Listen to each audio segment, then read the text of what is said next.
Speaker, very good afternoon. I trust I can do that justice.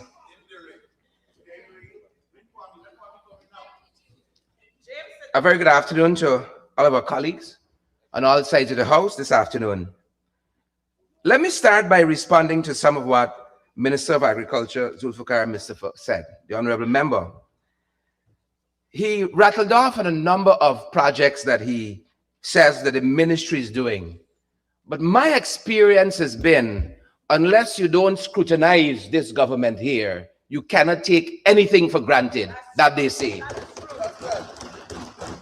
And that is part of the hard work of scrutiny that the opposition has. Now, we are going to trust. We're going to trust, but we verify. Because they're going to come here with all kinds of words and scenarios and so on. But unless you don't know, you might run away thinking that all is well. But all is not well. This is a government that would come here and lecture us on democracy and take 3 months to swear in the leader of the opposition. They would come and lecture you. We believe in democracy. We brought it back in 1992. But take 3 months. And then they would take even longer with the chairman of Linden, Region 10. So unless you scrutinize them and you understand what is happening, you can take a lot for granted. But this is the year we can drill down in the government. We can drill down in the all. Now, if you listen to the government, you would think it's one person in this country who is sanctioned, if you go by the government. But whatever happened to May Toussaint Thomas, who sat in the hallowed halls of the PPP on the Central Executive? Honorable Member, you're just treading on the standing orders. So you withdraw. Those former high-ranking public officials who formerly occupied the halls of the Ministry of Home Affairs. And then you have certain others too, high-ranking members of the Guyana Police Force who are sanctioned and still on the job, earning monies. So we got to be fair. But if you go by what the government tells you, we are going to be going down a wrong road. No, I want us to understand that the Honorable Member, Mr. Pandey, served under the PPP, and it was all well and good until he had a differing opinion.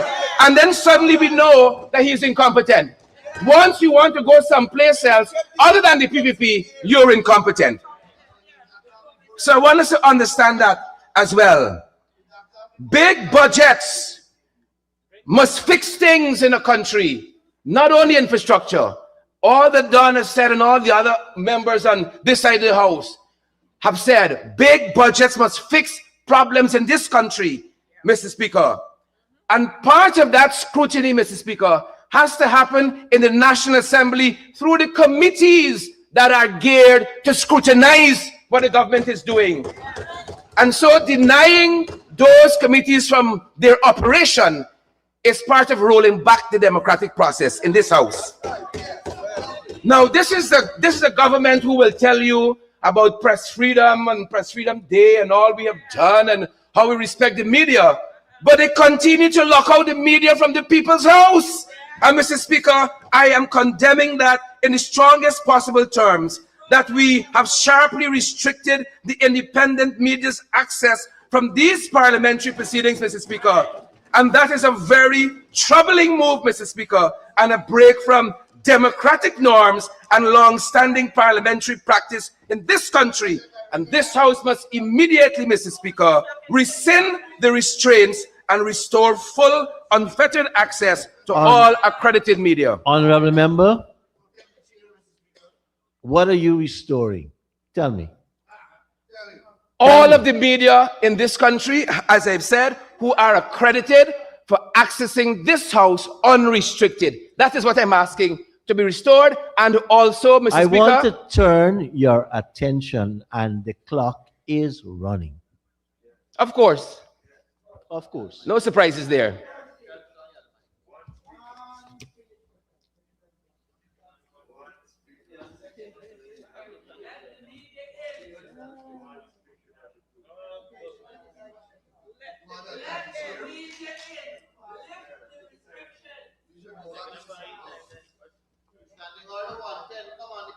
Page 59 of the Standing Order 110. The Speaker may grant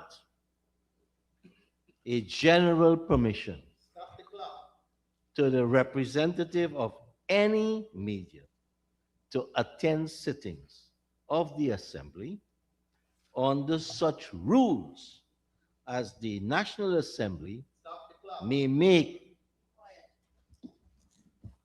from time to time. If such rules are contravened, such permissions may be revoked. So you can bring a motion to the House, have it debated, pass, and I will implement those. In the meanwhile, what has existed in this House up to the end of the last sitting of the 12th Parliament of the Cooperative Republic of Guyana has been expanded. That position was established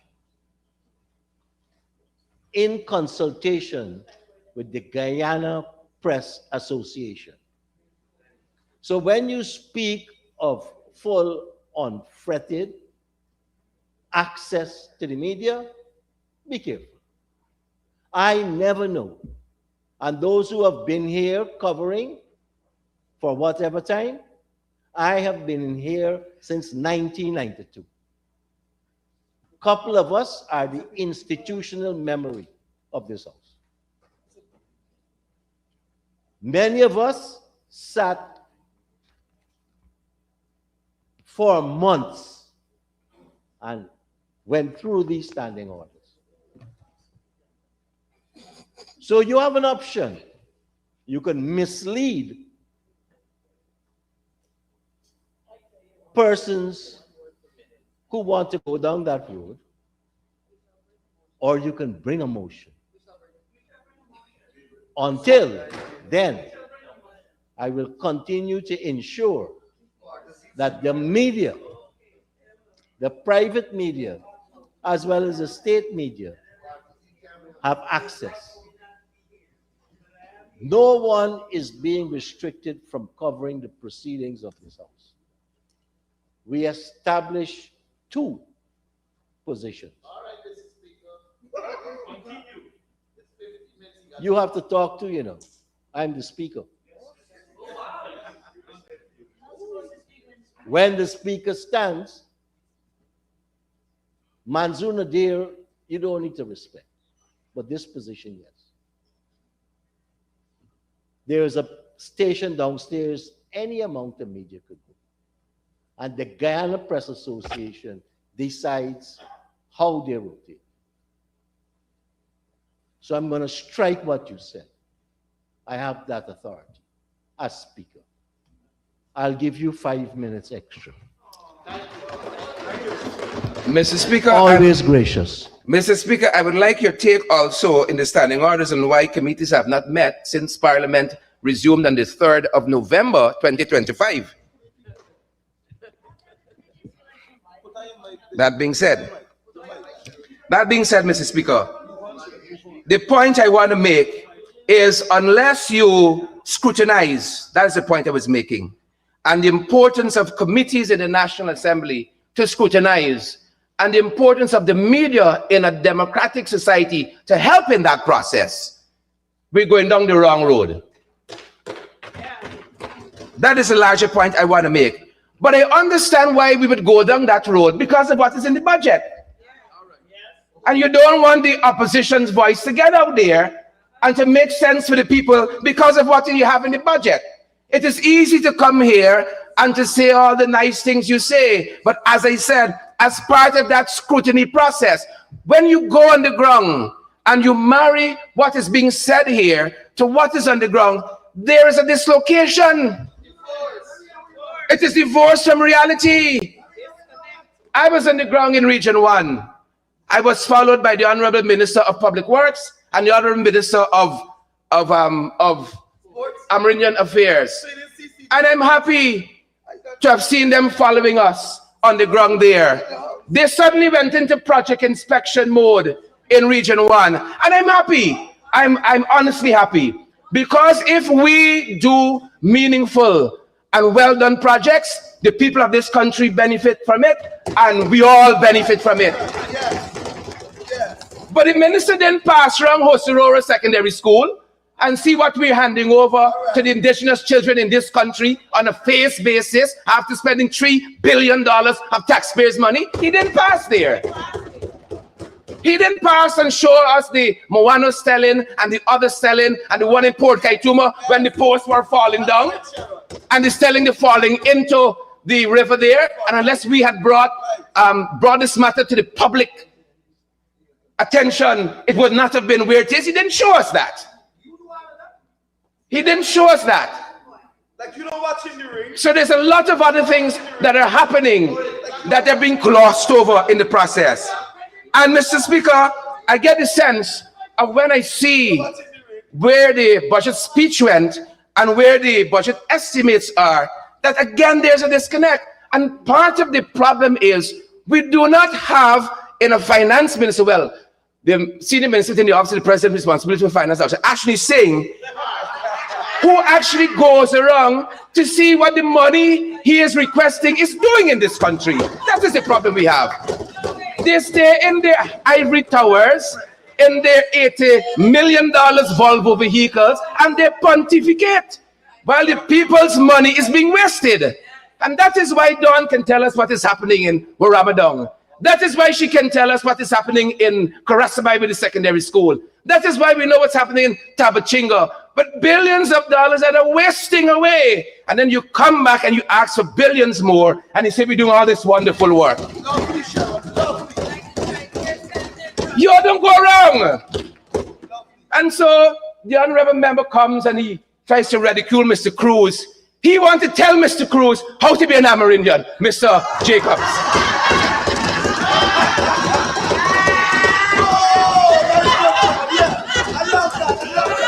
He goes to Maruka one time and then he's a specialist on Maruka. And for 23 years, the Marukans have endured that road from Maruka to the other end of it. What is the name of the place? Kopana. You have endured that road. I went on that road. We going down a hill. The car started going sideways. Spin around 3 times. And you know how the government goes from Maruka to Kopana? They fly. They fly in the chartered planes. That is why the road isn't fixed. They fly.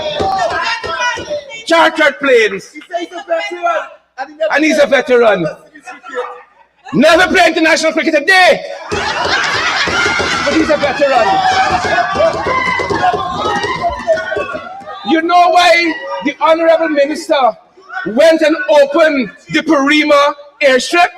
Because when he opened it the first time, the first plane that landed sunk in the airstrip. Y'all are wasting taxpayers' money in this country. Don't come and tell us you have bring down the cost of food and you have to fix the airstrip twice. That's right. Don't do it. That's right, Sherod. Beat. I went to Mabaruma recently. No.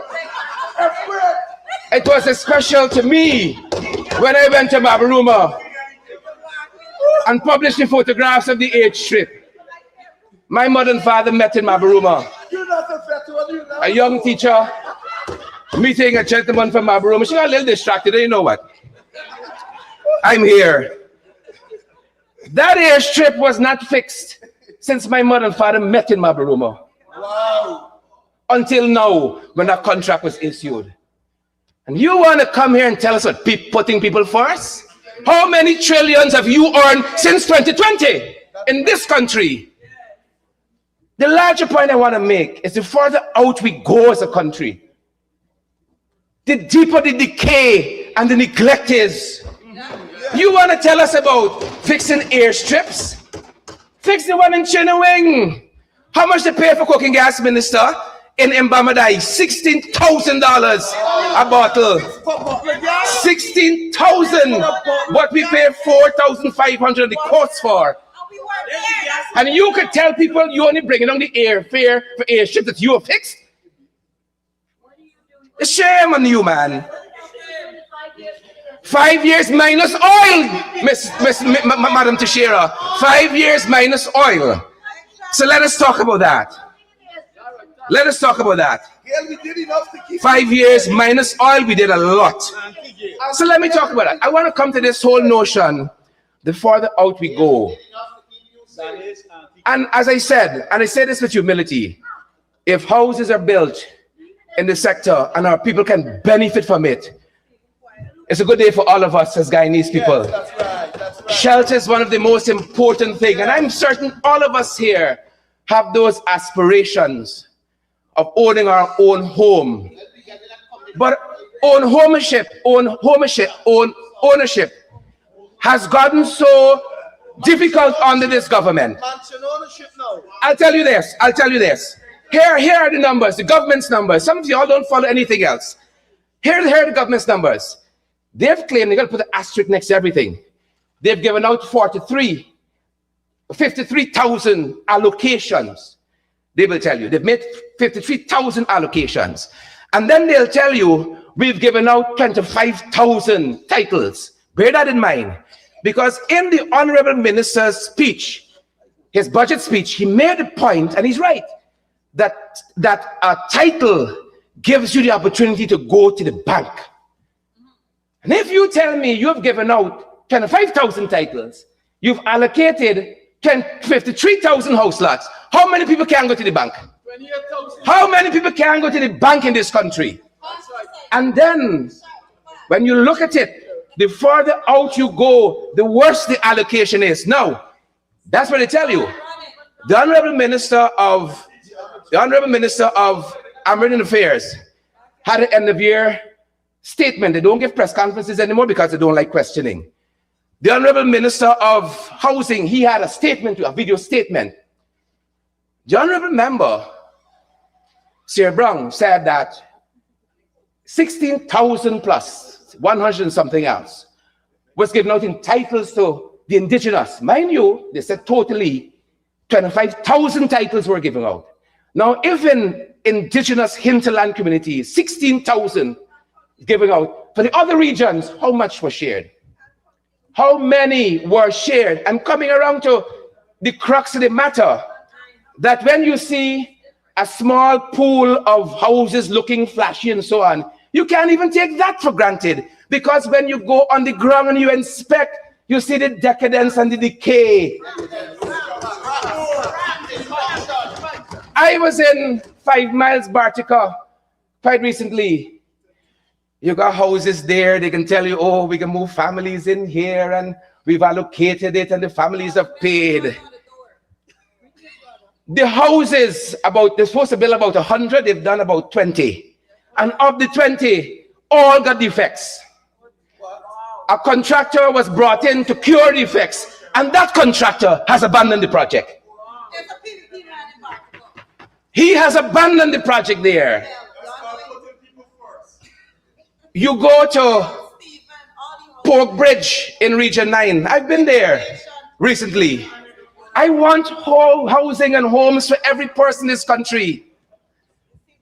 Because you're poor in this country, you're allotted a 2x4. When you open your hands like this in a house in Pork Bridge, one given by the government, you're touching both walls. You throw down your towel, it's wall-to-wall carpet. Our people must be housed with dignity in this country. If people are desperate for homes in this country, and you put a mic in their face, what will they say? I'm very grateful, Minister. Thank you so much. But could you imagine 10 people in a house that measures that wide, Mr. Speaker? Can you imagine that when we went knocking on the door just to find out how things are going? You know what people tell us? There's so many of them in the little house. They got to come outside to turn around to go back inside. You can't turn around in the house. You got to come outside and go back in. We got to house people in this country with dignity. We got to house them with dignity. But you know what? They're going to come and tell us about allocations. They come and tell us. You need an extension. Thank you very much, Mr. Speaker. Mr. Speaker, I move for the honorable member to be given 5 minutes to conclude his presentation. Thank you, honorable member. You may continue. Thank you, Mr. Speaker. They're going to come and tell us, oh, we built, y'all never do nothing up, no. Y'all built 300 houses. They won't tell you we didn't have oil and gas money. We didn't have oil money to do it. And we did a lot of other things in that industry. Case in point, case in point, case in point. Remember, we have graciously loaned them the theme, putting people first, because that is what we have done. The allocation model has failed the government. The government has failed on the allocation model. As a matter of fact, people are applying in such quantities they can't even print the allocation letters fast enough. And they have told us you have 78,000 applications, not allocations. 78,000 applications. And that is why they will tell you Region 4 is a special case. We can't deal with Region 4 as yet. That is part of the problem.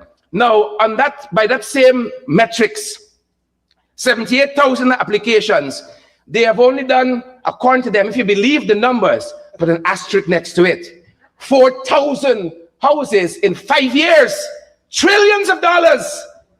And they tell us they've only done 4,000 houses. But because the allocation model has failed, they're now switching to building homes. Now, that looks a little familiar to me. That looks like housing solutions. That looks like housing solutions in the manifesto of the 2020 new AFC government. But here's the crux of it. With trillions of dollars and at full capacity, you could only do 4,000 homes in 5 years. They're coming to tell us they're doing 40,000 in the next 5. Make it make sense. Make no capacity improvement. As a matter of fact, the capacity is the problem. That is why you have schemes that are half finished, like the one in Polk Bridge in Region 9, the very one that we saw in 5 Miles. That is why in EP Enterprise right on the East Coast, we don't have to go far. Right in Nunpurel on the East Coast, those schemes are unfinished. We have to give people the dignity of housing in this country. No longer can we give them land, or not even house and a land if you can't flush the toilet in the house. We gotta give them water. We gotta give them electricity. People got house in LP Enterprise. They gotta buy solar. They gotta truck in water, $8,000 a barrel. Security, soon as we went there, the first woman we met said that Steve Barden here, security is poor. So every house allocation should be met with light, water, good drainage, and proper security at the minimum. I want to close, Mr. Speaker. I want to close on a pet project of this government, Silica City. Oh, they speak in glowing terms of Silica Smart City and City of the Future and so on. I went to Silica City. My God. Kurukururu, you take a long drive in. You see when you're going into Kurukururu? Concussion Road, that's a... Abortion. You see by the time you're gone down at the back by Silica City, road smooth to blood. $35,000 is the cost of a house at minimum. Million. Nobody are moving yet. They got light, they got water, they got roads, they got drains. Silica City is the next Prado bill too, but I'll show you something. I'll show you where the emphasis is and why we got to rethink government. This government will tell you this is a city of the future. You don't see it on the ground. As a matter of fact, when we were there were quite a few homes there. You had about 10 contractors working on the ground because I tell you the capacity. They got to put 10 here, 5 over so, 3 over so, and nothing gets done. I want to challenge this government. I want to challenge this government. Since 2020 to now, trillions of dollars later, show us one housing scheme you have completed according to specification on paper. Show me one housing scheme, trillions of dollars later, you have completed according to specification and you've handed it over.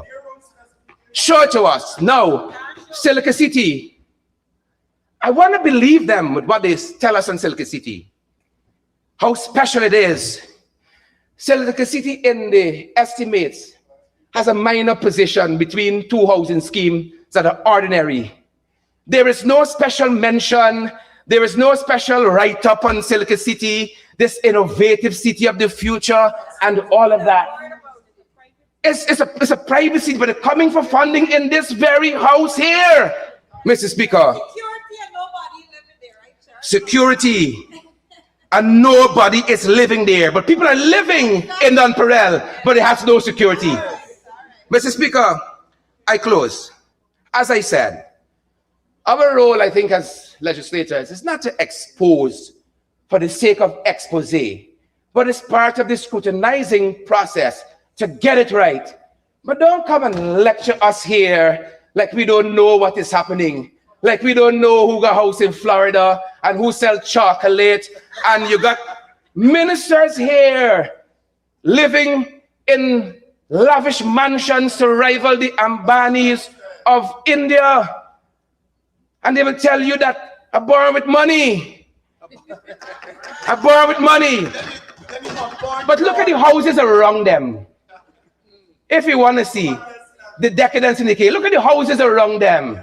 When I was in Latin, I went to see how the REO lived. My God. And look how the people around the REO lives and the size of their homes. The road up to the REO. And because the REO lives there, is that equity? Is that housing justice in this country? Mr. Speaker, we got to rethink this thing. All of us here are part of government, Mr. Speaker, and we want to get it right. We want to get it right. And I believe still there's a mismatch between what's in the budget presentation, what is in these estimates. I know we're going to get a chance next week to scrutinize it, and there's a total mismatch with what's happening on the ground. Thank you very much, Mr. Speaker.